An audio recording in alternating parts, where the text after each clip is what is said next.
اب یہ سلسلہ حوامیم کی آخری صورت ہے سورۃ الاحقاف۔ بسم اللہ الرحمن الرحیم، حامیم تنزیل الکتاب من اللہ العزیز الحکیم۔ یہ بیان کر چکا ہوں بالکل انہی الفاظ سے پچھلی صورت شروع ہوئی ہے۔ ما خلقنا السماوات والارض وما بینہما الا بالحق، وہاں فرمایا تھا کہ ہم نے آسمان اور زمین کھیل کے لیے نہیں بنائے، یہاں اس کو فرمایا ہم نے نہیں پیدا کی آسمان اور زمین اور جو کچھ ان دونوں کے مابین ہے مگر حق کے لیے، حق کے ساتھ۔ یہ ایک مستحکم نظام ہے، یہ پرپسفل کریشن ہے، بغیر کسی مقصد کے نہیں ہے، واجل مسمى، اور ایک اجل معین تک کے لیے۔ والذین کفروا عما انذروا معرضون، اور جن لوگوں نے کفر کیا ہے وہ جس چیز سے انہیں خبردار کیا جا رہا ہے اس سے وہ اعراض کر رہے ہیں۔ یہاں نے دیکھیے تقدیم و تاخیر ہے، والذین کفروا معرضون عما انذروا، اصل ترتیب جملے کی یہ بنتی ہے۔ لیکن جیسا کہ میں نے شروع میں عرض کیا تھا جبکہ میں لیکچر دیے تھے تعارف قرآن پر، کہ قرآن مجید کے اندر ایک ردم ہے، یہ جو ایک معروف شاعری ہے، شاعری تو نہیں ہے، قرآن شعر نہیں ہے،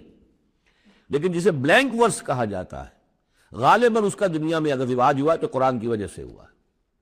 قرآن بلینک ورس میں ہے، اس میں ایک ردم ہے، ایک فلو ہے، اور اس ردم کی وجہ سے پھر جملوں کے اندر تقدیم و تاخیر ہو جاتی ہے تاکہ وہ جو اس کا ایک صوتی آہنگ ہے وہ برقرار رہے۔ قُلْ أَرَأَيْتُم مَّا تَدْعُونَ مِن دُونِ اللَّهِ أَرُونِي مَاذَا خَلَقُوا مِنَ الْأَرْضِ، اے نبی ان سے کہیے جن چیزوں کو تم پوچھتے ہو اور پکارتے ہو اللہ کے سوا، ذرا مجھے دکھاؤ انہوں نے کیا چیزیں پیدا کی ہیں زمین میں۔ ام لہم شرک فی السماوات، یا ان کے لیے کوئی اور شریکہ ہے آسمانوں میں۔ ایتونی بکتاب من قبل ھذا، تو لاؤ میرے پاس کوئی کتاب جو اس سے پہلے نازل ہوئی ہو، او وصارت من علم، اور یا پھر کوئی روایت چلی آ رہی ہو علم کی بنیاد پر، دلیل کی بنیاد پر، منطق کی بنیاد پر، ان کنتم صادقین، اگر تم سچے ہو۔ ومن اضل ممن يدعو من دون اللہ من لا يستجیب له الى یوم القیامہ، اور اس سے بڑھ کر ظالم کون ہوگا جو اللہ کے سوا پکار رہے ایسی چیزوں کو جو ان کی پکار سنتے ہی نہیں، قبول ہی نہیں کر سکتے قیامت کے دن تک۔ وَهُمْ عَنْ دُعَائِهِمْ غَافِلُونَ، وہ سنیں گے کیا، وہ تو ان کی دعا سے غافل ہے، انہیں پتہ ہی نہیں کہ وہ دعا مانگ رہے ہیں۔ فرض کیجئے کہ کوئی کسی بڑے ولی اللہ کو پکار رہا ہے کہ تیری مدد کے لیے آ جائیے، وہ اللہ کا بندہ کہاں ہے، علیین میں، اعلیٰ علیین میں ہے، کہاں ہے، اسے پتہ بھی نہیں کہ کوئی بے وقوف مجھے پکار رہا اللہ کے نام بجائے اللہ کو پکارنے کے، کوئی فرشتے کو پکار رہا ہو۔ وَإِذَا حُشِرَ النَّاسُ كَانُوا لَهُمْ أَعْدَاءً وَكَانُوا بِعِبَادَتِهِمْ كَافِرِينَ۔ صدق اللہ العظیم۔ ذکر ہو رہا تھا اس سورہ مبارکہ کی پچھلی آیات میں کہ ان سے بڑھ کر زیادہ گمراہ کون ہوگا جو اللہ کے سوا ایسی ہستیوں کو پکار رہے ہیں جو نہ ان کی دعا سنتے ہیں، نہ دعاؤں کو قبول کر سکتے ہیں قیامت تک، بلکہ وہ ان کی دعاؤں سے غافل ہیں، انہیں معلوم ہی نہیں۔ وَإِذَا حُشِرَ النَّاسُ، جب لوگوں کو جمع کیا جائے گا، كَانُوا لَهُمْ أَعْدَاءً، وہ ان کے دشمن بن جائیں گے کہ تم نے ہمیں شرمسار کیا، ہماری شرمندگی کا تم سبب بن گئے، تم نے ہمیں اللہ کا مد مقابل بنا دیا۔ جیسے کہ حضور صلی اللہ علیہ وسلم نے ایک صحابی کو ٹوک دیا، وہ اپنے کسی گفتگو کے انداز میں، اور ظاہر بات ہے کہ ان کی نیت تو وہ نہیں تھی کہ حضور کو اللہ کے برابر کر دیں، لیکن الفاظ ایسے ان کی زبان سے نکلے، ما شاء اللہ و ما شئت، جو اللہ چاہے اور آپ چاہیں، اسی پر ٹوک دیا حضور نے، اجعلتنی للہ ندًا، کیا تم نے مجھے اللہ کا مد مقابل بنا دیا ہے؟ مشیت صرف اللہ کی ہے۔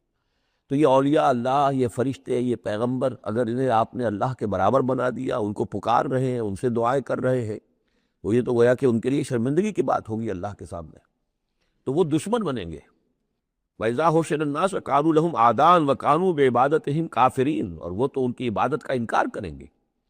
وَإِذَا تُتْلَىٰ عَلَيْهِمْ آيَاتُنَا بَيِّنَاتٍ، اور جب انہیں سنائی جاتی ہیں پڑھ کر ہماری آیات بینات، قَالَ الَّذِينَ كَفَرُوا لِلْحَقِّ لَمَّا جَاءَهُمْ، تو یہ کافر کہتے ہیں اس حق کے بارے میں جو ان کے پاس آیا ہے،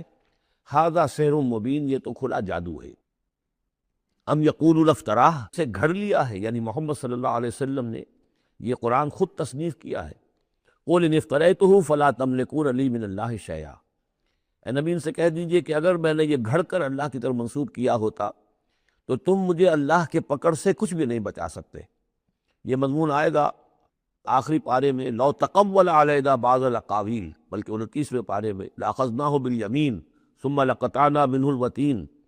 کہ اگر بالفرض خدا نہ خواستہ اگر محمد صلی اللہ علیہ وسلم کوئی چیز گھڑ کر ہماری طرف منسوب کر دیں تو ہم ان کا داہنا ہاتھ پکڑیں گے اور پھر ان کی رگے جان کو کاٹ دیں گے۔ ظاہر بات ہے کہ یہ صرف اس میں جو غصہ ہے وہ ان لوگوں پر ہے جو کہہ رہے تھے یہ۔ هو عالم بما تفیدون فیہ، اللہ تعالیٰ خوب جانتا ہے جن چیزوں میں تم لگے ہوئے، جو کچھ تم کہہ رہے ہو، جو تمہارا ظاہری قول ہے اس کو بھی جانتا ہے، اور جو تمہارے دل میں چھپا ہوا اسے بھی جانتا ہے۔ کفا بہ شہیدا بینی و بینکم، اور وہ کافی ہے بطور گواہ میرے اور تمہارے مابین، وہ جانتا ہے کہ میں اس کا رسول ہوں، اس نے میرے پاس وحی بھیجی ہے۔ وہو الغفور الرحیم، اور وہ بخشنے والا ہے، رحم فرمانے والا۔ قل ما کنت بدعا من الرسل، اے نبی ان سے یہ بھی کہیے کہ میں کوئی نیا نویلا رسول تو نہیں ہوں، کوئی پہلا رسول تو نہیں ہوں میں کہ مجھ سے پہلے کوئی رسول آئے نہ ہوں۔ بہت سے رسول آئے ہیں، ہاں میں آخری رسول ضرور ہوں، لیکن میں کوئی نیا سا رسول تو نہیں ہوں کہ کوئی ایک نئی بات ہو بالکل۔ بدعن، اسی سے وہ بدعت کا لفظ بنا ہے ہمارے ہاں، جو چیز دین میں نہیں ہے اور لا کر اس کو آغاز کر دیا جائے تو در حقیقت وہ بدعت ہے۔ تو ما کنت بدعا من الرسول، جیسے کہ ہم سورہ آل عمران میں پڑھ آئے ہیں، وما محمد الا رسول قد خلت من قبلہ الرسل۔ اسی طریقہ سے عیسیٰ ابن مریم کے بارے میں آیا ہے علیہ الصلوۃ والسلام کہ عیسیٰ ابن مریم کیا ہے؟ رسول، اور ان سے پہلے بہت سے رسول گزرے ہیں۔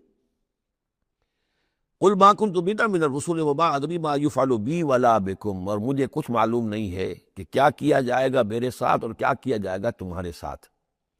یعنی اس سے مراد یہ نہ سمجھیے کہ حضور کو یہ معلوم نہیں تھا کہ آخرت میں میرے ساتھ کیا کیا جائے گا، وَلَلْآخِرَةُ خَيْرٌ وَأَبْقَىٰ، حضور کے لیے تو یقیناً آخرت جو بہت بہتر ہے، لیکن یہ کہ ابھی کیا ہونے والا ہے، کل کیا ہونے والا ہے۔ ظاہر بات ہے کہ طائف آپ گئے تھے تو بڑی امیدیں لے کر گئے تھے نا، لیکن یہ کہ وہاں جا کر جو صورتحال ہوئی گویا کہ وہ حضور کی توقعات کے بالکل خلاف تھی۔ آپ کو تو امید تھی کہ کوئی نہ کوئی بڑا جو وہاں کا سرداروں میں سے کوئی نہ کوئی اگر مان لے گا میری بات کو تو میں پھر اپنا، چونکہ مکے میں تو اب ابو طالب کا انتقال ہو گیا اور وہی دنیاوی اعتبار سے میرے لیے پروٹیکشن کا ذریعہ تھے، لہذا اب کوئی اگر بڑا رئیس اور بڑا کوئی سردار جو ہے طائف کا وہ ایمان لے آئے تو میں اپنا یہ مرکز وہاں شفٹ کر دوں، لیکن یہ کہ وہاں وہ بات پوری نہیں ہو سکی۔ ما ادری ما یفعل بی ولا بکم، مجھے یہ معلوم نہیں ہے کہ کیا کیا جائے گا تمہارے ساتھ۔ ان اتبع الا ما یوحی الی، میں تو بس پیروی کر رہا ہوں اس کی جو میری طرف وحی کی جا رہی ہے۔ وما انا الا نذیر مبین، اور میں نہیں ہوں مگر کھلا خبردار کر دینے والا، بس میری حیثیت تو یہ ہے۔ قل ارأیتم ان کان من عند اللہ وکفرتم بہ، اے نبی ان سے یہ کہ ذرا غور کرو، سوچ لو، اگر ان کان من عند اللہ، جو چیز اللہ کی طرف سے آئی ہے یہ ہے واقعتاً اللہ کی طرف سے، وکفرتم بہ، اور تم نے اس کا کفر کیا، اس کا نتیجہ کیا نکلے گا؟ یعنی یہ کہ تم سوچو، امکان تو ہے نا، تم کہہ رہے ہو کہ میں نے گھڑ لی ہے، چلیے، حالانکہ دل میں تم جانتے ہو کہ یہ گھڑی ہوئی کتاب نہیں ہے، اگر گھڑی ہوئی کتاب ہوتی، انسان کی تصنیف ہوتی تو تم بھی اس کا مقابلہ کرتے۔ تمہیں چیلنج دیا گیا ہے کہ اس جیسی کتاب بنا لاؤ، اس جیسی ایک صورت ہی بنا لاؤ، تو تمہارے دل میں وہ بات نہیں ہے، لیکن سوچ لو ذرا کہ اگر یہ شے واقعتاً اللہ کی طرف سے ہے، قل ارأیتم ان کان من عند اللہ وکفرتم بہ، اور تم نے اس کا انکار کر دیا، وشہد شاہد من بنی اسرائیل علی مثلہ، اور گواہی دے چکا ہے ایک گواہ بنی اسرائیل میں سے ایک ایسی ہی کتاب کی۔ اصل میں اس میں کافی تفسیر کے اندر اقوال میں اختلاف ہے، اس سے مراد جو ہے عام مومنین اہل کتاب ہیں یا حضرت موسیٰ علیہ السلام، اس لیے کہ کتاب استثناء میں جو پیشن گوئی ہے اس میں یہ الفاظ ہیں کہ اے موسیٰ میں ان کے بھائیوں میں سے تیرے مثل ایک پیغمبر اٹھاؤں گا۔ کتاب استثناء کے 18ویں باب کی 18 اور 19ویں آیات ہیں یہ تورات کی، جو عہد نامہ قدیم ہے اس میں، تو گویا کہ مثل ہی، یعنی حضرت موسیٰ کی طرح کے محمد ہے، حضرت محمد کی طرح کے موسیٰ ہیں علیہ الصلوۃ والسلام، کیونکہ صاحب شریعت رسول ہے حضرت موسیٰ علیہ السلام۔ حضرت عیسیٰ صاحب شریعت نہیں ہے، صاحب کتاب ہے، انجیل دی گئی ہے، انجیل میں شریعت نہیں ہے، انجیل میں حکمت ہے، کل ہم پڑھ چکے ہیں جئتکم بالحکمہ، میں تمہارے پاس حکمت لے کر آیا۔ شریعت، قانون، یہ در حقیقت تورات میں تھی، حضرت موسیٰ علیہ السلام کو دی گئی، اور یا پھر محمد الرسول اللہ صلی اللہ علیہ وسلم کو قرآن دیا گیا اور یہ آخری اور کامل شریعت دی گئی۔ فآمنوا واستکبرتم، تو وہ تو ایمان لے آئے اور تم استکبار کر رہے ہو۔ یعنی یہود میں سے تو بہت سے علماء ایسے بھی تھے، بہت زیادہ نہیں لیکن تھے، عبداللہ ابن سلام رضی اللہ تعالیٰ عنہ بہت اہم ان کے علماء میں سے تھے، وہ ایمان لائے ہیں، تو وہ تو ایمان لے آئے، فاستکبرتم، اور تم استکبار میں اور گھمنڈ میں پڑے ہوئے ہو۔ ان اللہ لا یہدی القوم الظالمین، اللہ ظالموں کو ہدایت نہیں دیتا۔ وقال الذین کفروا للذین آمنوا،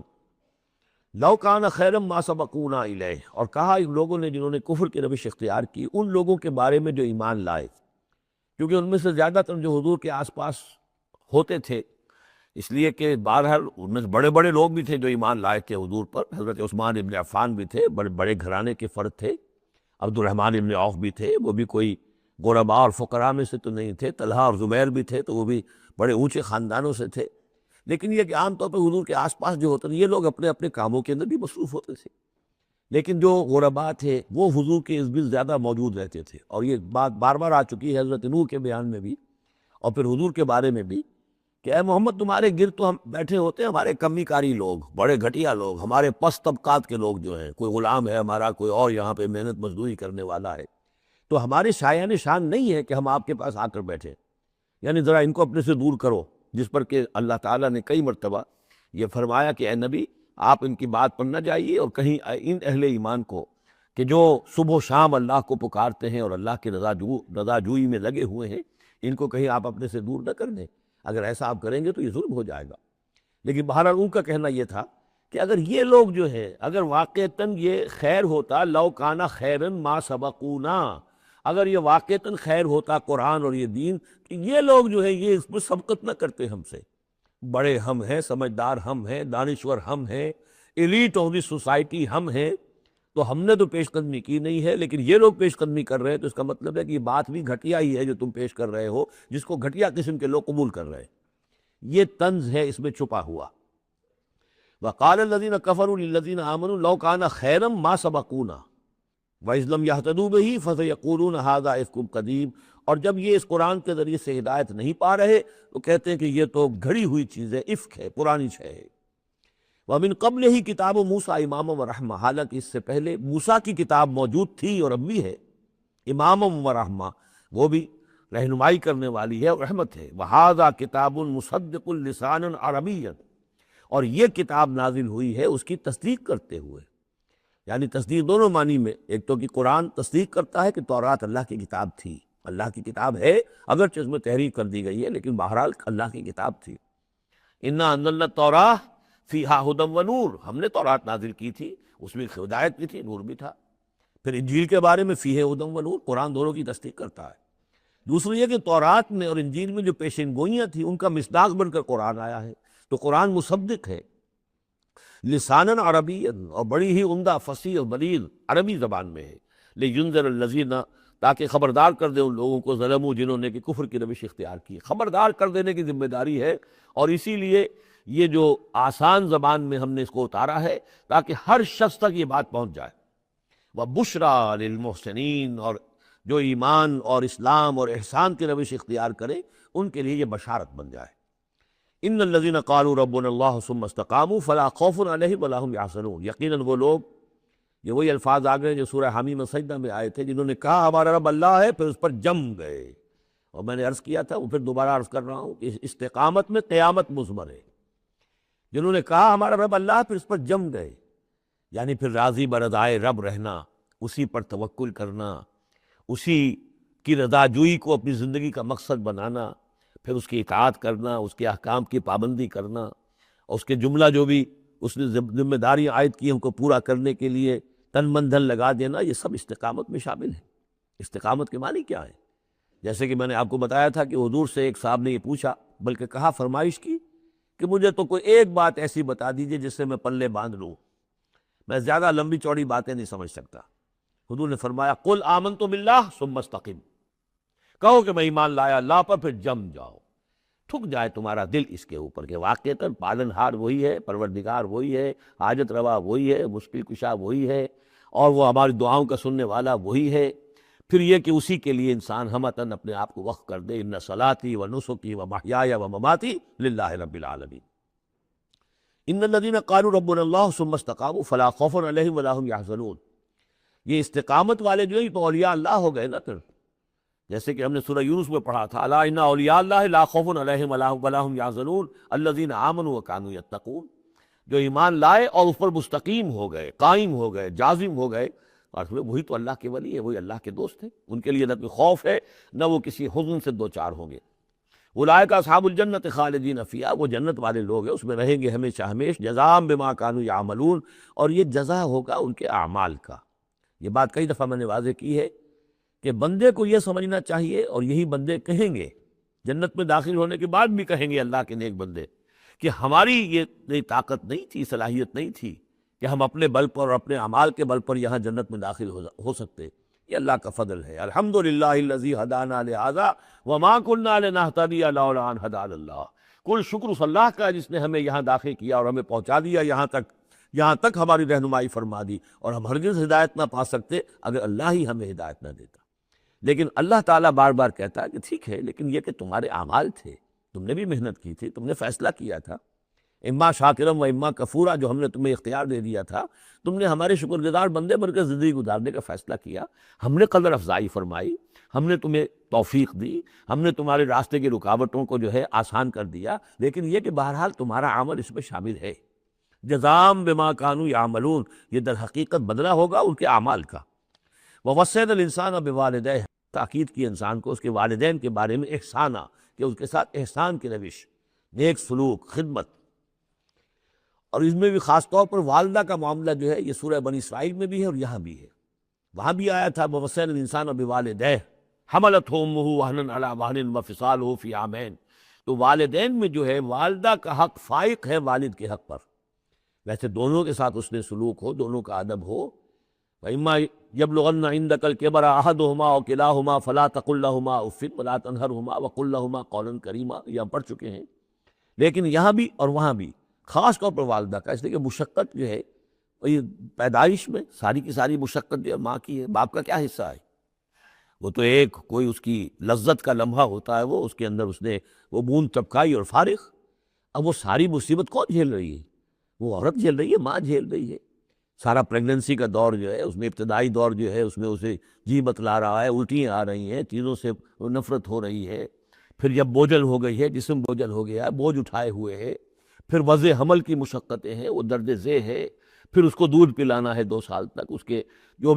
اس کو دد ہے اس کو صاف کرنا ہے، پوتڑے دھونے ہیں، یہ سارے کام کون کر رہا ہے؟ ماں کر رہی ہے۔ باپ کا تو اس میں حصہ ڈائریکٹ نہیں انڈائریکٹ ہے، کہ بہرحال وہ کمائی کرتا ہے، پرووائڈ کرتا ہے، یہ بات دوسری ہے، لیکن جو مشقت ماں کی ہے، اسی لیے حدیث میں آتا ہے کہ ایک صحابی نے حضور سے سوال کیا کہ میرے حسن سلوک کا سب سے اولین مستحق کون ہے؟ آپ نے فرمایا تمہاری والدہ۔ انہوں نے پوچھا پھر ان کے بعد کون؟ فرمایا پھر تمہاری والدہ۔ تیسری مرتبہ پھر کون؟ حضور پھر والدہ تمہاری۔ چوتھی مرتبہ جب اس نے پوچھا ان کے بعد کون، کو آپ نے فرمایا تمہارے والد۔ یعنی والدہ کا حق جو ہے وہ والد کے حق پر، یہ ہے اخلاقی حق۔ قانونی حق والد کا زیادہ ہے، اگر سیپریشن ہو جائے گی تو اولاد والد کی ہے، قانونی حق اس کا زیادہ ہے، لیکن اخلاقی حق، خدمت کا حق، اور جنت جس کے پاؤں تلے ہے وہ باپ نہیں ماں ہے۔ جنت جو ہے وہ تو فقط مطلع تحت اقدام الامہات، اس حوالے سے اخلاقی مقام جو ہے وہ عورت کا زیادہ ہے، ماں کا زیادہ ہے۔ فرمایا حملتہ امہ کرہا ووضعتہ کرہا، اس کی ماں نے اسے اٹھائے رکھا اپنے پیٹ میں تکلیف جھیل کر، اور پھر اس کو وضع حمل ہوا، اس کو جنا تکلیف کے ساتھ، وحملہ وفصالہ 30 شہرا، اور اس کا یہ حمل اور پھر دودھ پلانا یہ لگ بھگ جو ہے 30 مہینے ہوتے ہیں، حتیٰ اذا بلغ اشدہ، یہاں تک کہ جب وہ اپنی پوری قوت کو پہنچتا ہے، بلوغت کو پہنچتا ہے، اور یہاں سے بلوغت سے مراد جو ہے وہ نفسیاتی بلوغت ہے، ذہنی اور نفسیاتی بلوغت۔ ایک جسمانی بلوغت ہوتی ہے، وہ تو 16 17 18 اس سال کے اندر آدمی جو ہے وہ پورا بالغ ہوتا ہے، لیکن جسمانی بلوغت نہیں، یہاں جو ہے 40 برس کا ذکر آ رہا ہے، حتیٰ اذا بلغ اشدہ وبلغ 40 سنۃ، جب وہ 40 برس کا ہو جاتا ہے۔ سائیکولوجیکل میچورٹی جو ہے انسان کی وہ 40 برس کی ہے، یہی وجہ ہے کہ 40 برس ہی کی عمر میں جو بھی نبوت جو ہے وہ ملتی تھی، حضور کو بھی 40 برس کی۔ فلما بلغ 40 سنۃ خُبِّبَ إِلَيْهِ الْخَلَاء فَكَانَ يَخْلُو بِغَارِ حِرَاء، ایک حدیث ہے بڑی پیاری جس کی راویہ ہیں ام المومنین حضرت عائشہ صدیقہ رضی اللہ تعالیٰ عنہ، جس نے فرمایا انہوں نے کہ حضور نے مجھے بتایا کہ جب میری عمر 40 برس کے قریب ہوئی تو مجھے خلوت گزینی محبوب ہو گئی، تنہائی میں بیٹھ کر، اور پھر آپ جا کر کئی دن کئی راتیں جو ہے غار حرا میں آپ تنہا رہتے تھے، خلوت گزینی، پھر وہیں پر وہی کا آغاز ہوا ہے۔ تو 40 برس کی عمر، اگرچہ استثناءات ہیں، حضرت یحییٰ کے بارے میں ہم پڑھ چکے ہیں سورہ مریم میں، آتیناہ الحکم صبیہ، بچپن ہی میں اللہ نے انہیں حکمت عطا فرما دی، اور ان کو جو بھی وہ میچورٹی ہے اللہ نے بہت ابتدائی عمر میں عطا فرما دی۔ حضرت عیسیٰ کا معاملہ بھی ایسا ہی ہے، لیکن عام قاعدہ و قانون وہی ہے 40 برس کا۔ حتیٰ اذا بلغ اشدہ وبلغ 40 سنۃ قال رب اوزعنی ان اشکر نعمتک التی انعمت علی وعلی والدی، تو وہ کہتا ہے کہ میرے پروردگار مجھے اس کی میری قسمت یہ بنا دے، یہ میرا نصیب فرما دے، مجھے اس کی توفیق دے کہ میں شکر ادا کر سکوں تیرے انعامات کا جو مجھ پر ہوئے اور میرے والدین پر ہوئے، وان اعمل صالحا ترضاہ، اور یہ کہ میں ایسے عمل کروں اچھے جو تجھے پسند آئے، جنہیں تو پسند کرے، واصلح لی فی ذریتی، اور پھر یہ کہ میرے لیے میری اولاد کے لیے بھی، اولاد میں بھی میرے لیے بہتری پیدا کر دے۔ ایک تو یہ ہوتا ہے کہ اصلح لی ذریتی، میری اولاد کو کی اصلاح کر دے، انہیں صالح بنا دے، لیکن یہاں پہ انداز جو ہے دیکھیے اصلح لی فی ذریتی، اس لیے کہ اولاد صالح ہوگی تو اس کا فائدہ مجھے بھی پہنچے گا، اس لیے کہ اگر اولاد جو ہے وہ صالح ہے اور نیک ہے تو اس سے یقیناً انسان جو ہے وہ دعائیں کریں گے، استغفار کریں گے، اور ان کے جو اعمال صالحہ ہیں، چونکہ باپ نے کوئی تربیت اچھی دی تھی تو ان کے اعمال صالحہ سے بھی اس کے اپنے حساب کے اندر بھی ادراج ہوتا رہے گا نیکیوں کا۔ تو اصلح لی فی ذریتی، میری ذریت میں، میری نسل میں میرے لیے اصلاح فرما دے، یعنی ان کی اصلاح فرما جس سے کہ خود مجھے بھی فائدہ پہنچے۔ اسی بالکل یہی مفہوم ہے کہ جو ہم نے سورہ الفرقان میں پڑھا ہے، وَجْعَلْنَا لِلْمُتَّقِينَ اماما، مراد یہ کہ ہماری اولاد کو متقی بنا، تاکہ ان کی جو ہم از خود ان کے آگے چلنے والے ہیں، ان کے امام ہیں، وہ ہمارے فالوورز ہیں، ہمارے پیچھے چلنے والے ہیں، اور قیامت میں ایسا ہوگا حشر میں آدمی اٹھیں گے اور ان کے پیچھے ان کی نسلیں چلی آ رہی ہیں، تو ہمارے پیچھے آنے والے جو وہ نیک ہوں، متقی ہوں۔ وَأَصْلِحْ لِي فِي ذُرِّيَّتِي إِنِّي تُبْتُ إِلَيْكَ، میں تیری جناب میں توبہ کرتا ہوں، رجوع کرتا ہوں، وَإِنِّي مِنَ الْمُسْلِمِينَ، اور یقیناً میں تیرے فرما برداروں میں سے ہوں۔ اولئک الذین نتقبل عنہم احسن ما عملوا، یہ وہ لوگ ہیں جن سے ہم ان کے بہترین اعمال قبول فرمائیں گے، ونتجاوز عن سیئاتہم، اور اگر کوئی خطائیں ہوں گی، کوئی چیز ان کے اندر کمزوری کا پہلو بھی ہوگا، ہم اس سے درگزر فرمائیں گے۔ فی اصحاب الجنہ، اور پھر یہ اصحاب الجنہ میں ہوں گے، جنت والوں میں شامل ہو جائیں گے۔ وعد الصدق الذی کانوا یوعدون، یہ سچا وعدہ ہے جس کا کہ ان سے وعدہ کیا جاتا تھا۔ اب اس کے برعکس سے کردار ہے، یہ تو یہ کہ ایک صالح بیٹا ہے، اور وہ جب اپنی پوری میچورٹی کو پہنچا ہے اور بلوغ کو پہنچا ہے نفسیاتی اور ذہنی اعتبار سے، تو اس کا طرز عمل تو یہ ہے جو آ گیا، رب اوزعنی ان اشکر نعمتک التی انعمت علی وعلی والدی وان اعمل صالحا ترضاہ واصلح لی فی ذریتی۔ ایک دوسرا برعکس کردار ہے، والذی قال لوالدیہ اف لکما اتعداننی ان اخرج وقد خلت القرون من قبلی، اور وہ شخص جو اپنے والدین سے کہتا ہے، والدین مسلمان ہیں لیکن بیٹا آوارہ ہو گیا ہے، یا ذہنی طور پر جو ہے وہ گمراہ ہو گیا ہے، وہ نہ آخرت کو مان رہا ہے نہ اللہ کو مان رہا ہے، کسی اور رخ پہ جا رہا ہے، تو وہ اپنے والدین سے کہتا ہے اف لکما، میں بڑا بیزار ہوں آپ سے، یہ کیا آپ لوگوں نے ڈھکوسلے تراش رکھے ہیں، یہ کیا آخرت واخرت کی آپ مجھے دھمکی دیتے رہتے ہیں، اتعداننی، کیا آپ مجھے اس بات سے ڈراتے ہیں، وعدہ دیتے ہیں، دھمکاتے ہیں، ان اخرجا، کہ مجھے نکالا جائے گا، دوبارہ زندہ کیا جائے گا، وقد خلت القرون من قبلی، مجھ سے پہلے نہ معلوم کتنی نسلیں بیت چکی ہیں، ہزارہا لوگ نسل بعد نسل ختم ہو چکے ہیں، تو میں تو ان باتوں کو ماننے والا نہیں ہوں، یہ آپ کے ڈکوسنے ہیں، یہ پرانی باتیں، ڈکیانوسی باتیں۔ وہما یستغیثان اللہ ویلک آمن، اور وہ دونوں ماں باپ جو ہیں بیچارے وہ نیک، وہ دعائی دے رہے ہیں اللہ کی کہ اے اللہ کے بندے، ویلک، تباہی ہو تیری، خرابی ہو تیری، آمن، ایمان لا، مان ان باتوں کو، ان وعد اللہ حق، یقیناً اللہ کا وعدہ سچا ہے۔ فَيَقُولُ مَا هَذَا إِلَّا أَسَاطِيرُ الْأَوَّلِينَ، وہ کہتا ہے نہیں نہیں نہیں، میں نہیں مانتا، نہیں ہے، یہ تو نقلیں ہیں، پرانی کہانیاں ہیں جو پچھلوں سے نقل ہوتی چلی آ رہی ہیں۔ اولئک الذین حق علیہم القول، یہ وہ لوگ ہیں کہ جن پر اللہ کی بات سچی ہو گئی، یعنی مستحق ہو گئے اللہ کے کلمہ عذاب کے، فی امم قد خلت من قبلہم، اور انہی قوموں کے اندر وہ بھی پھر شامل کر دیے جائیں گے جو ان سے پہلے گزر چکی ہیں، من الجن والانس، جنات میں سے بھی اور انسانوں میں سے بھی، انہم کانوا خاسرین، یقیناً وہی لوگ ہیں خسارے والے، برباد ہونے والے۔ وَلِكُلٍّ دَرَجَاتٌ مِّمَّا عَمِلُوا، اور سب کے لیے درجے اور مقامات معین ہوں گے ان کے اعمال کے اعتبار سے۔ وَلِيُوَفِّيَهُمْ، اور تاکہ اللہ تعالیٰ پورا ان کے اعمال، وَلِيُوَفِّيَهُمْ أَعْمَالَهُمْ وَهُمْ لَا يُظْلَمُونَ، پورا ان کو دے دے گا ان کے اعمال کا بدلہ، اور ان پر کوئی ظلم نہیں ہوگا، کوئی حق تلفی نہیں ہوگی۔ وَيَوْمَ يُعْرَضُ الَّذِينَ كَفَرُوا عَلَى النَّارِ، اور جس دن کہ یہ کافر پیش کیے جائیں گے آگ پر، اوفت، ان سے کہا جائے گا اذھبتم طیباتکم فی حیاتکم الدنیا واستمتعتم بہا،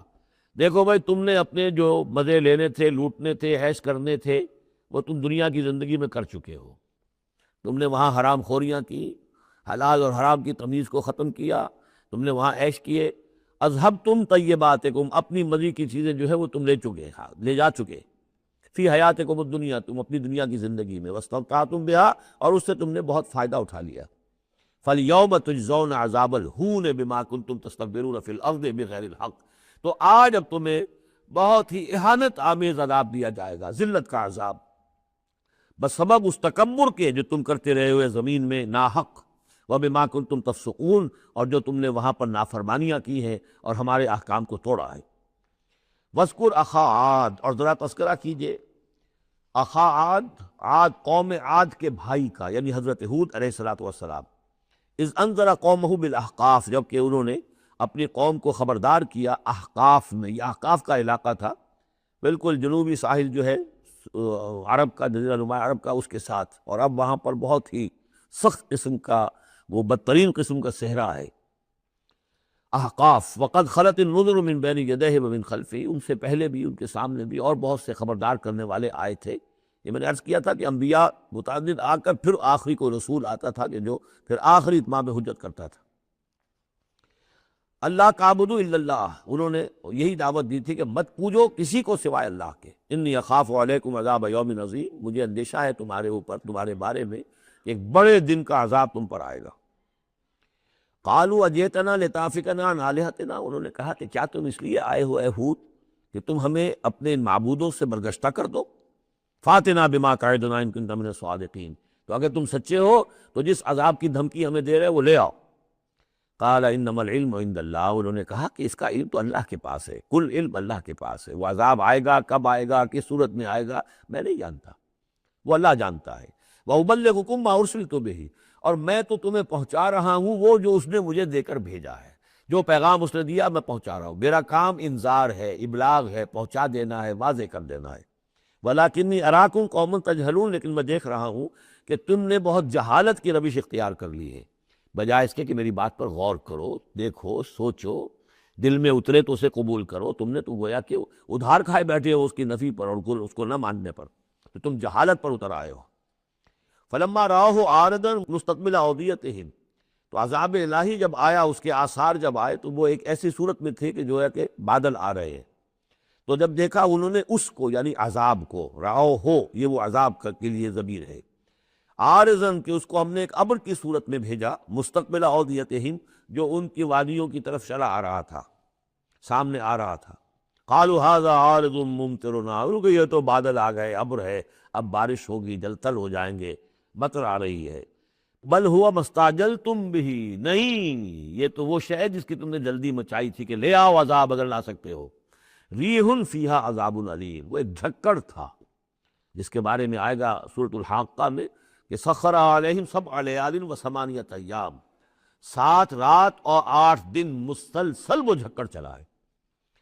ریح فیہا عذاب علیم، وہ جھکڑ ہے جس میں بہت بڑا عذاب ہے۔ تدمر کل شیء بامر ربھا، وہ ہر شے کو اپنے رب کے حکم سے اٹھا کر پٹکتی تھی، وہ ہوا جو ہے اٹھاتی تھی اور پٹکتی تھی۔ تدمر، جیسے کسی درخت کی جڑ سے اکھاڑا جائے پھر پھینک دیا جائے۔ اور وہ چونکہ تھے بھی بڑے طویل القامت لوگ، تو بڑے بڑے ستونوں کی طرح پھر پڑے تھے، کاجاد النخل خاویہ، جیسے کہ وہ کھجوروں کے تنے پڑے ہوئے ہوں زمین کے اوپر۔ تدبر کل شیء بامر ربھا فاصبحوا لا یری الا مساکنہم، پھر وہ ایسے ہو گئے کہ اب کچھ نظر نہیں آ رہا تھا سوائے ان کے مسکنوں کے، ان کے گھر نظر آ رہے ہیں، ان کی حویلیاں، ان کی بلڈنگیں، لیکن وہاں اس میں بسنے والا اب کوئی نظر نہیں آ رہا۔ کذالک نجزی القوم المجرمین، اسی طرح ہم بدلہ دیا کرتے ہیں مجرموں کی قوم کو۔ وَلَقَدْ مَكَّنَّاهُمْ فِي مَا إِن مَّكَّنَّاكُمْ فِيهِ، اب یہاں قریش سے، مکے والوں سے خطاب ہو رہا ہے، ان کو ہم نے جو تمکن عطا کیا تھا زمین میں، جو مال و اسباب دیا تھا، جو طاقت دی تھی، فیما ان مکناکم فیہ، اس میں اتنا تمکن تمہیں ہم نے نہیں دیا، اتنی طاقت تمہارے پاس نہیں ہے۔ ان کی تہذیب، جیسا کہ میں عرض کر چکا ہوں، وہ شداد کا جو شہر تھا،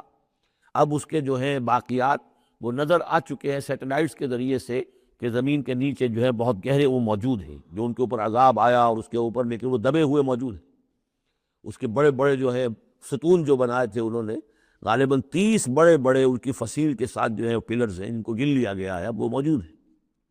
یہ ساری نشانیاں اب ایک ایک کر کے ظاہر ہوں گی۔ وَلَقَدْ مَكَّنَّاهُمْ فِي مَا إِن مَّكَّنَّاكُمْ فِيهِ، ہم نے وہ چیزیں انہیں دی تھی کہ جو اے قریش تمہیں نہیں دی، ہم نے ان کو تمہیں وہ تمکن نہیں دیا. وجعلنا لہم سمعا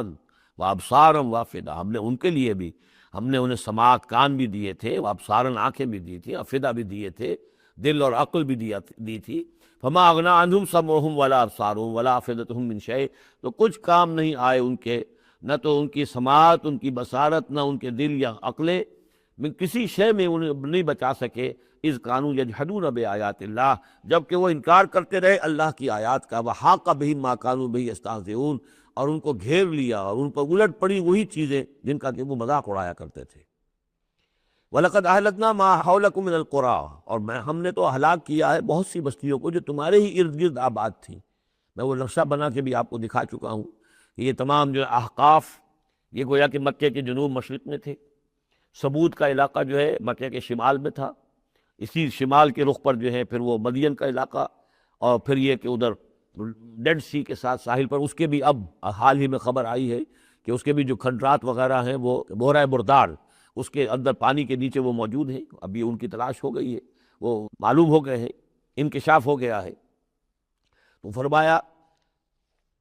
وَلَقَدْ أَهْلَكْنَا مَا حَوْلَكُم مِّنَ الْقُرَىٰ، ہم نے بہت سی بستیوں کو، شہروں کو ہلاک کیا جو تمہارے ارد گرد ہی تھی. وَصَرَّفْنَا الْآيَاتِ لَعَلَّهُمْ يَرْجِعُونَ، اور اسی طرح ہم نے پھیر پھیر کر ان کو یہ آیات اپنی سنائی ہے تاکہ وہ رجوع کریں، پلٹیں، لوٹیں. فَلَوْلَا نَصَرَهُمُ الَّذِينَ اتَّخَذُوا مِن دُونِ اللَّهِ قُرْبَانًا آلِهَةً، تو کیوں نہ مدد کی ان ہستیوں نے جنہیں انہوں نے اللہ کے سوا سمجھا تھا کہ یہ معبود ہیں جو اللہ کی طرف اللہ سے ہمیں قریب کر دیں گے، ہمیں تقرب اللہ کا ہمارا ضرور ہمیں جو ہے وہ درجے حاصل کر دیں گے، اس کا ذریعہ بن جائیں گے. بل ضلوا عنہم، جب وہ عذاب کا وقت آیا وہ سب گم ہو گئے، ہوا ہو گئے. خواب تھا جو کچھ کا دیکھا، جو سنا افسانہ تھا.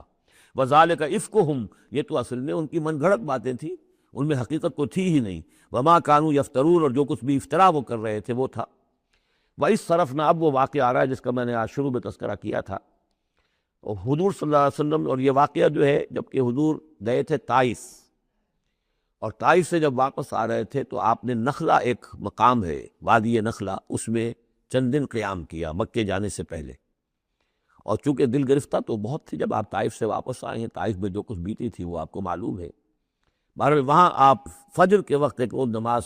فجر کی پڑھ رہے تھے اور قرآن مجید پڑھ رہے تھے. اس میں قرآن الفجر ہم پڑھ آئے ہیں، اور فجر کی نماز میں طویل قرات ہوتی ہے. تو ایک امام، ایک مقتدی. امام تھے حضور صلی اللہ علیہ وسلم، مقتدی تھے حضرت زید بن حارثہ، آپ کے منہ بولے بیٹے، آپ کے آزاد شدہ غلام. اس وقت یہ ہے کہ وہاں سے گزر ہوا کچھ جنوں کی ایک جماعت کا، وہ ٹھہر گئے، چھٹک کر کھڑے ہوئے، وہ کو سنتے رہے. قرآن حضور پڑھ رہے ہیں، وہ سن رہے ہیں. تو اس پر وہ ایمان لائے، اور پھر جا کر اپنی قوم میں انہوں نے فوراً تبلیغ شروع کر دی. تو یہ بات ہمارے لیے بڑی عبرت کی بات ہے کہ جنات کی ایک جماعت نے ایک ہی دفعہ قرآن سنا، ایمان بھی لے آئے اور فوراً مبلغ بن گئے اس کے. لیکن ہم جو ہے سنتے ہیں اور ایک کان سے سن کر دوسرے کان سے نکال دیتے ہیں، ہماری زندگیوں میں کوئی تبدیلی نہیں آتی. تو بڑا قابل غور ہے یہ مقام قرآن مجید کا. وَإِذْ صَرَفْنَا إِلَيْكَ نَفَرًا مِنَ الْجِنِّ، اور جب کہ ہم نے آپ کی طرف متوجہ کر دیا اے نبی جنوں کی ایک جماعت کو، یستمعون القرآن، کہ وہ قرآن سننے لگے. فلما حضروہ، جب وہاں وہ پہنچے، قالوا انصتوا، انہوں نے کہا چپ ہو جاؤ، خاموش رہو، سنو، توجہ سے سنو. اب دیکھیے جو بات قرآن مجید میں آئی ہے وَإِذَا قُرِئَ الْقُرْآنُ فَاسْتَمِعُوا لَهُ وَأَنصِتُوا، معلوم ہوتا ہے کہ یہ وہ ان جنات میں سے تھے کہ جو طبعاً نیک تھے، شریف تھے، اس اعتبار سے ان کے اندر وہ جو مادہ تھا وہ موجود تھا. بلکہ آگے چل کر معلوم ہوگا کہ وہ حضرت موسیٰ علیہ السلام کے ماننے والے تھے، ان پر گویا کہ وہ اہل کتاب جنات تھے. تو انہوں نے جب سنا تو بڑی توجہ کے ساتھ جو ہے وہ سننے لگے، اور کہا خاموش ہو جاؤ، سنو توجہ سے. فلما قضی، تو جب وہ آپ کی قرات ختم ہو گئی، ولوا الی قومہم منذرین، تو فوراً اپنی قوم کی طرف پلٹے انہیں خبردار کرنے کے لیے. اور کیا کہا انہوں نے؟ قالوا یا قومنا انا سمعنا کتابا انزل من بعد موسیٰ، معلوم ہوا موسیٰ کے ماننے والے تھے. اے ہماری قوم کے لوگوں،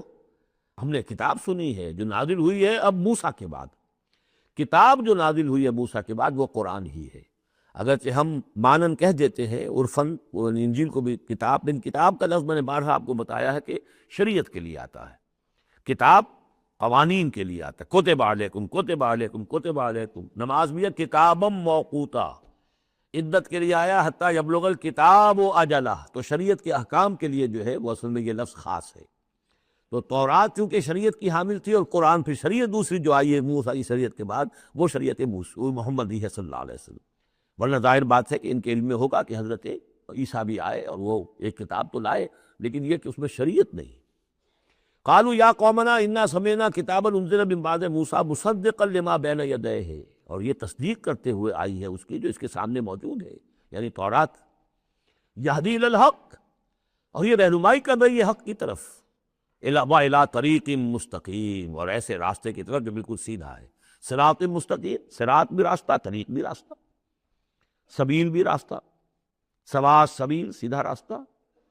صراط مستقیم سیدھا راستہ، طریق مستقیم۔ یا قومنا اجیبوا داعی اللہ، اے ہماری قوم کے لوگوں، اللہ کی طرف پکارنے والے کی پکار پر لبیک کہو، مانو، ایمان لاؤ۔ وآمنوا بہ یغفر لکم من ذنوبکم، تو ان پر ایمان لاؤ تاکہ اللہ تعالیٰ جو ہے تمہارے گناہوں کو بخش دے، ویجرکم من عذاب علیم، اور تمہیں بچا دے عذاب علیم سے، دردناک عذاب سے۔ ومن لا یجب داعی اللہ فلیس بموجد فی الارض، اور جو نہیں لبیک کہتا اللہ کی طرف پکارنے والے کی پکار پر، تو وہ پھر فلیس بموجد، وہ اللہ تعالیٰ کو ہرا نہیں سکے گا، شکست نہیں دے سکے گا زمین میں۔ ولیس لہ من دونہ اولیاء، اور نہیں ہوں گے اس کے لیے کوئی ایسے اس کے رفیق اور اس کے پشت پناہ اور مددگار جو اسے اللہ کی پکڑ سے بچا سکے۔ اولئک فی ضلال مبین، یہ لوگ تو گویا کہ کھلی گمراہی کے اندر ہوں گے۔ اب یہ بات جو ہے جیسا کہ میں نے اس کے تو قابل غور ہے ہمارے لیے۔ اب ظاہر بات ہے کہ داعی جب تک نبوت کا سلسلہ جاری تھا وہ اللہ کے نبی ہوتے تھے۔ اب حضور کے بعد اب داعی جو ہوگے وہ امت میں سے ہوگے، کوئی اٹھے گا اللہ کا بندہ، پھر دین کی دعوت دے گا، پھر قرآن کی طرف بلائے گا، پھر لوگوں سے کہے گا کہ آؤ چلو اس راستے پر چلو، اللہ کے دین کا راستہ یہ ہے، اقامت دین کی جد و جہد میں لگو، اس کے لیے اپنے تن بندھن لگاؤ۔ ان صلاتی و نسکی و محیایا و مماتی للہ رب العالمین۔ اب نبی تو کوئی نہیں آئے گا سوائے ان کے جو دجال ہیں، جھوٹے نبی ہیں جنہوں نے دعوے کیے ہیں، وہ تو چھوڑ دیجیے ان کو، لیکن نبی نہیں آنے والا۔ نبوت کا دروازہ بند ہو چکا، لیکن دعوت اللہ کا دروازہ بند نہیں ہوا ہے، اس کا سلسلہ بند نہیں ہوا، بلکہ اب تو اس امت کے ذمے بحیثیت مجموعی وہ ذمہ داری لگا دی گئی۔ وَكَذَلِكَ جَعَلْنَاكُمْ أُمَّةً وَسَطًا لِتَكُونُوا شُهَدَاءَ عَلَى النَّاسِ وَيَكُونَ الرَّسُولُ عَلَيْكُمْ شَهِيدًا، تمہارے ذمے ہے۔ كُنتُمْ خَيْرَ أُمَّةٍ أُخْرِجَتْ لِلنَّاسِ تَأْمُرُونَ بِالْمَعْرُوفِ وَتَنْهَوْنَ عَنِ الْمُنكَرِ وَتُؤْمِنُونَ بِاللَّهِ اولم يروا ان اللہ الذي خلق السماوات والارض ولم يعي بخلقهن، کیا انہوں نے دیکھا نہیں، غور نہیں کیا؟ وہ اللہ جس نے آسمانوں اور زمین کی تخلیق فرمائی، اور وہ تھکا نہیں، ہارا نہیں اس سے، ان کی تخلیق سے، یعنی جیسے کہ سورہ قاف میں ہم پڑھیں گے افعینا بالخلق الاول، کیا ہم عاجز آ گئے ایک دفعہ بنانے کے بعد؟ ہماری ساری جو بھی کریٹیو ایکٹیویٹی تھی اور کریٹیو پوٹینشیل ہمارا ختم ہو گیا، ایگزاسٹ ہو گیا، ہم دوبارہ نہیں بنا سکتے تمہیں؟ تو لم یا بخلقہن، وہ عاجز نہیں آ گیا ان کی تخلیق سے، اب اس کی جو خلاقی کی قوت ہے وہ ختم نہیں ہو گئی ہے۔ بقادر علی ان یحیی الموتیٰ، تو کیا وہ قادر نہیں ہوگا اس پر کہ مردوں کو زندہ کر دے؟ بلا، کیوں نہیں، انہ علی کل شیء قدیر، یقیناً وہ ہر چیز پر قادر ہے۔ ویوم یعرض الذین کفروا علی النار، اور جس روز کے پیش کیے جائیں گے یہ کافر آگ پر، الیس ھذا بالحق، اس وقت سوال کیا جائے گا یہ ہے حق، یہ حقیقت ہے یا نہیں؟ تم ڈھکوسلا کہتے تھے، تم کہتے تھے کہ ایسی ہمیں دھونس دی جا رہی ہے، کوئی جہنم وغیرہ نہیں، کوئی حساب کتاب نہیں، کوئی جزا و سزا نہیں، کوئی باعث بعد الموت نہیں، الیس ھذا بالحق، کیا یہ حقیقت نہیں ہے؟ قالوا بلا وربنا، وہ کہیں گے کیوں نہیں، ہمارے پروردگار تیری قسم یہ حق ہے۔ قال فذوقوا العذاب بما کنتم تکفرون، تو اللہ فرمائے گا چکھو اس عذاب کا مزہ اپنے اس کفر کی پاداش میں جو تم کرتے رہے ہو، فاصبر۔ اب آخری بات حضور سے، فاصبر کما صبر اولو العزم من الرسل، اے محمد صلی اللہ علیہ وسلم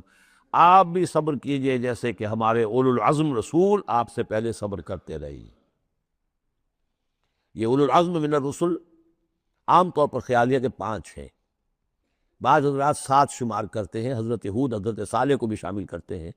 لیکن 5 پر چونکہ اسی سلسلہ سور کی صورت ہے سورہ شورى جس میں 5 کا ذکر ہے۔ شرع لکم من الدین ما وصى به نوحا والذی اوحینا الیک وما وصینا به ابراہیم وموسیٰ وعیسیٰ، حضرت نوح، حضرت ابراہیم، حضرت موسیٰ، حضرت عیسیٰ اور حضرت محمد صلی اللہ علیہ وسلم علیہ الصلوۃ والسلام، یہ اولو العزم من الرسل ہے۔ اور اس میں جو یوں سمجھیے کہ عزم اور صبر کا معاملہ جو ہے اس میں حضرت ایک اعتبار سے حضرت نوح سب سے آگے ہے، 950 برس تک جو ہے انہیں صبر کرنا پڑا، فلبث فیہم الف سنۃ الا 50 عاما۔ اور ایک ذاتی تکلیف اس میں حضرت ایوب علیہ الصلوۃ والسلام، ان کو جو کوفت ذاتی تکلیف، بیماری، نہایت ہی تکلیف دہ بیماری، تو اس میں ان کا صبر ایوب اس اعتبار سے مشہور ہے۔ فاصبر کما صبر اولو العزم من الرسل، صبر کیجئے جیسے کہ ہمارے اولو العزم پیغمبر صبر کرتے رہے، ولا تستعجل لہم، اور ان کے لیے جلدی نہ کیجئے۔ کیا مطلب؟ یہ خیال جو کبھی شاید حضور کے دل میں بھی آ جاتا ہو، لیکن یہ کہ دوسرے مسلمانوں کے دلوں میں آنا تو بالکل قرین قیاس ہے کہ اللہ تعالیٰ ان کو پکڑتا کیوں نہیں؟ یہ کس طریقے سے بلال کو کیسے مار رہا ہے یہ امیہ ابن خلف، اللہ تعالیٰ اس کا ہاتھ شل کیوں نہیں کر دیتا؟ وہ تو علی کل شیء قدیر ہے، اور اس قوم کو کب تک یہ مہلت دی جائے گی؟ کیوں نہیں ان پر عذاب آ جاتا جیسے کہ عذاب آیا تھا پچھلی قوموں کے اوپر؟ تو فرمایا نہیں، ولا تستعجل، پچھلی سورت بھی اسی پر ختم ہوئی تھی کہ اے نبی اہل ایمان سے یہ کہیے کہ ذرا ان کو ابھی معاف کریں، ابھی ان کو کچھ عرصے کے لیے، کیونکہ جو ہمارا ابھی فیصلہ جو ہے وہ یہ ہے کہ ابھی وہ وقت عذاب کا نہیں آیا ہے، تو ابھی یہ ذرا درگزر کرتے رہیں۔ وہی بات یہاں خاص طور پر واحد کے سیغے میں خطاب کر کے حضور سے کہی جا رہی ہے، فاصبر کما صبر اولو العزم من الرسل ولا تستعجل لہم، تستعجل لہم، ان کے لیے جلدی نہ کیجیے، کانہم یوم یرون ما یوعدون، جس دن کے یہ دیکھیں گے اس عذاب کو، جب عذاب آئے گا تو ایسے محسوس کریں گے لم یلبسوا الا ساعۃ من نہار، کہ نہیں رہے تھے مگر دن کی کسی ایک حصے میں، ایک گھڑی دن کی صرف، بلاغ، یہ ہے پہنچا دینا، ھذا بلاغ، لیکن ھذا یہاں پر محذوف ہو گیا، ھذا بلاغ، بلاغ یہ پہنچا دینا ہے، فہل یہلک الا القوم الفاسقون، تو ہلاک تو وہی کیے جائیں گے، کون ہلاک کیا جائے گا سوائے ان کے کہ جو نافرمان لوگ تھے۔ یہاں یہ جو 8 سورتوں کا ایک سلسلہ چلا آ رہا تھا وہ بھی ختم ہوا، اور یہ کہ جو 5واں جو گروپ ہے مکی اور مدنی صورتوں کا، ان میں سے جو مکیات کا سلسلہ ہے وہ ختم ہو گیا، اور یہ 13 صورتیں ہیں، سورہ سبا، فاطر، پھر یاسین، پھر صافات، پھر صاد، اور پھر یہ 8 صورتیں، سورہ زمر، اور پھر مومن، اور پھر حامیم سجدہ، اور شورا، اور زخرف، اور دخان، اور جاسیہ، اور احقاف۔ یہ صورتیں ہیں کہ جہاں مکیات ہیں۔ اب اس کے ساتھ 3 مدنیات ہیں۔ یہ 3 جو مدنیات ہیں ان میں سے 2 صورتیں تو بڑی ہم وزن ہیں اور جوڑے کی شکل میں ہیں، لیکن ایک صورت جو ہے اگرچہ بہت جامع صورت ہے قرآن حکیم کی وہ، لیکن اس کو ہم کہہ سکتے ہیں مضمون کے اعتبار سے کہ وہ سورہ فتح کا ایک ضمیمہ ہے۔ اگرچہ اسلامی ریاست کے اصول، اسلامی معاشرے کے لیے بنیادی ہدایات کے اعتبار سے قرآن حکیم کی اہم ترین، جامع ترین صورت ہے۔ 18 آیات میں اللہ تعالیٰ نے، یوں سمجھیے کہ سورہ نساء، سورہ مائدہ میں جو اصول دیے ہیں اسلامی معاشرے کے اور اسلامی ریاست کے، ان کا لب لباب اور خلاصہ 18 آیات میں ہے سورہ حجرات کی۔ جہاں تک سورہ محمد صلی اللہ علیہ وسلم کا تعلق ہے، یہ بھی قرآن کی ان صورتوں میں سے ہے کہ جس کا 2 نام ہے، اس کا نام سورہ قتال بھی ہے۔ زمانہ نزول جو ہے یہ غزوہ بدر سے متصلاً قبل نازل ہوئی ہے، یعنی سورہ بقرہ ہی کا ضمیمہ اس کو سمجھنا چاہیے۔ سورہ بقرہ ہے اکثر وہ آیات جو نازل ہوئی ہیں ہجرت کے بعد سے لے کر اور غزوہ بدر تک، ایک تو ان کا بڑا مجموعہ ہے جو 40 رکوعوں پر مشتمل ہے، وہ تو سورہ بقرہ ہے، لیکن اس کو علیحدہ رکھا گیا ہے، اگرچہ ہے اسی سلسلے کے اندر، اور اس کے علیحدہ رکھنے کا بیان کروں گا کہ سبب کیا ہے۔ تو گویا کہ اس کو ایک طرح سے سمجھیے کہ زمانہ نزول کے اعتبار سے یہ سورہ بقرہ کا ضمیمہ ہے، غزوہ بدر سے قبل نازل ہوئی۔ اور اس کا پس منظر کیا ہے کہ جب یہ حضور نے صلی اللہ علیہ وسلم اپنا اقدام کا عمل شروع کیا ہے، یعنی ایک تو 12 برس تک مکے میں تو حکم یہ تھا کہ ہاتھ بندھے رکھو، ہاتھ رکے رکھو، نو ریٹیلیشن، ریونج کا کیا سوال، انتقام تو بہت دور کی بات ہے، no raising of hands even in self defence, اپنے بچانے کے لیے بھی ہاتھ نہیں اٹھانے۔ اگر خباب بن الارت سے کہا گیا کہ اتارے کپڑوں اتار دو، لیٹ جاؤ نروں کے اوپر لیٹ جاؤ، حضرت یاسر کو اور حضرت سمیہ کو اور حضرت عمار کو جو کچھ بھی ایذائیں دے رہا تھا ابو جہل، کسی مسلمان کو اجازت نہیں تھی کہ جا کر اس کا ہاتھ پکڑے، نہیں، یہ مرحلہ تھا پیسو ریزسٹنس کا، کہ جو تکلیف آئی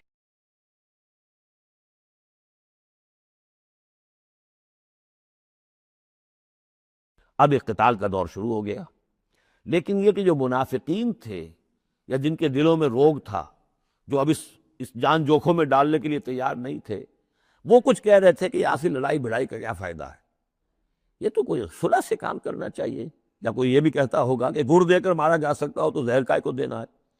ہم اپنی دعوت و تبلیغ کے کام کو بس جاری رکھیں. اور یہ تو محمد نے، معاذ اللہ میں ان کی بات نقل کر رہا ہوں، یہ محمد نے خود جو ہے مہم جوئی شروع کر دی ہے کہ انہوں نے جو ہے ان کو چھیڑ چھاڑ شروع کر دی، ان کے قافلوں کا تعاقب شروع کر دیا، ان کی جو ہے وہ گویا کہ لائف لائن کے اوپر ہاتھ ڈال دیا. تو یہ جز حقیقت اقدام تو کر رہے ہیں یہ خود، اور اس سے گویا کہ لڑائی بھڑائی کا سلسلہ شروع ہو جائے گا. تو ان کے دلوں میں تو تھا روب نفاق کا، کہ وہ چاہتے نہیں تھے کہ ہمارے ایمان کا یہ امتحان ہو جائے کہ ہم سے کہا جائے کہ نکلو اللہ کی راہ میں جان ہتھیلی پر رکھ کر. لیکن وہ جو اس کی آڑ لے رہے تھے وہ کہہ رہے تھے کہ یہ لڑائی بھڑائی اور یہ جو ہے فساد، بلکہ صلح جوئی کے ساتھ معاملہ کرو. اور نوٹ کر لیجیے سورہ بقرہ کے دوسرے رکوع میں آیا تھا وَإِذَا قِيلَ لَهُمْ لَا تُفْسِدُوا فِي الْأَرْضِ قَالُوا إِنَّمَا نَحْنُ مُصْلِحُونَ أَلَا إِنَّهُمْ هُمُ الْمُفْسِدُونَ وَلَٰكِن لَا يَشْعُرُونَ. تو گویا کہ اس جو بھی ہو رہی تھی اس وقت ان کی جو ذہن کی کیفیت تھی اس میں اللہ تعالیٰ کی طرف سے یہ سورہ مبارکہ نازل ہوئی ہے. اور یہ اسلوب کے اعتبار سے پورے قرآن میں منفرد ہے. بالکل ابرپٹلی شروع ہو رہی ہے، کوئی تمہید نہیں، کوئی حروف مقطعات نہیں، کوئی اللہ کی حمد، کوئی اور شے، کچھ نہیں. قرآن مجید کی عظمت کچھ نہیں، بلکہ الذین اس سے جملہ شروع ہو رہا ہے جو عام طور پر جملے کے شروع کے لیے عام اسلوب نہیں ہے. پھر یہ کہ وہ جو اسلوب ہوتا ہے آیات کے آخر میں اللہ تعالیٰ کے اسماء اور اللہ کی صفات کا، انہ عزیز الحکیم، وہ تو بڑا غفور ہے، رحیم ہے، اس طرح کی کوئی شے آپ کو یہاں نہیں ملے گی. اسلوب بالکل مختلف ہے. ہر آیت ابرپٹ شروع ہو رہی ہے، سورت بھی ابرپٹلی شروع ہوئی ہے اور ابرپٹلی ختم ہو جائے گی. اسی طریقے سے ہر آیت جو ہے شروع ہوتی ہے اور ابرپٹلی ختم ہو جاتی ہے بغیر کسی اختتامی اللہ کے اسماء اور صفات کے حوالے کے. باقی اس میں اور سورہ جو اگلی صورت ہے سورہ فتح، اس میں کیا ترتیب ہے وہ یہ ہے کہ حضور کی انقلابی جد و جہد کا جو آخری مرحلہ تھا، یعنی قتال، عام کانفلکٹ، اس سے متصل قبل یہ سورہ محمد نازل ہو رہی ہے. اور اس کا جو اختتام ہو رہا تھا اور اللہ تعالیٰ کی طرف سے جو فتح آئی ہے اس کی تمہید ہے صلح حدیبیہ، انا فتحنا لک فتحا مبینا. تو گویا کہ یہ دونوں اینڈ ہیں اس کے. جو آخری مرحلہ تھا انقلاب محمدی صلی اللہ علیہ وسلم کی جد و جہد کا، اس میں جو عام کانفلکٹ شروع ہو رہا ہے غزوہ بدر سے، اس سے قبل یہ صورت نازل ہوئی. اور جب آخری فتح ہونے والی ہے اور وہ فتح مکہ کی ہوگی، لیکن اس سے قبل جو اللہ نے تمہیدی فتح دی ہے وہ فتح ہے انا فتحنا لک فتحا مبینا، وہ صلح حدیبیہ جس کا ذکر جو ہے وہ سورہ فتح کے اندر ہے. یہ ربط ہے ان میں.